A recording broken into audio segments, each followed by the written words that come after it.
நீ X lovers பத்தி சொல்லு. எக்ஸ் லவர்ஸா? நானே அவங்கள மறந்துட்டேன். அவங்க பேர் கூட எனக்கு மறந்து போச்சு. ஒழுங்கா சொல்லு. உனக்கு எத்தனை எக்ஸ் கேர்ள் ஃப்ரெண்டு, எதனால அவங்கள பிரேக்கப் பண்ணேன்னு சொல்லு.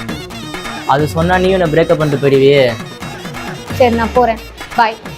சரி சரி இரு சொல்றேன். சொல்லு. பிரியா, சோஃபியா, கீர்த்தனா, ஐஸ்வர்யா, ஐஷா. பேர் மறந்துட்டேன்னு சொன்ன, மேல சொல்லு. பிரியா அவதான் லைஃப்னு நினைச்சேன். லவ்லாம் நல்லா தான் போச்சு. வீடியோட எல்லாம் ஃபோன்ல பேசியிருக்கோம். திடீர்னு கால் பண்ணி பிரேக்கப் சொல்லி காலை கட் பண்ணிட்டு போயிட்டா. ஏன்னு கேட்டா நான் போக்கியா இருக்கேன்னா, அவன் நான் பொறுக்கியா இருந்தா தானே பிரச்சனை. போக்கியா இருக்கேன்னு சொல்லி என்ன பிரேக்கப் பண்ணிட்டு போயிட்டா. போக்கியா இருந்தா பொறுக்கியா மாதிரி கீர்த்தனா லவ் பண்ண ஆரம்பிச்சேன். கீர்த்தனா நான் பொறுக்கியா இருக்கேன்னு சொல்லி என்ன பிரேக்கப் பண்ணிட்டு போயிட்டா. ஆயிஷா எனக்கு இங்கிலீஷ் பேச வரலன்னு பிரேக்கப் பண்ணிட்டு போயிட்டா. ஐஸ்வர்யா நீ ஃபிட்டா இல்ல ஒல்லியா இருக்கேன்னு என்ன பிரேக்கப் பண்ணிட்டு போயிட்டா. சோஃபியா எனக்கு எதுவும் தெரியலன்னு பிரேக்கப் பண்ணிட்டு போயிட்டா.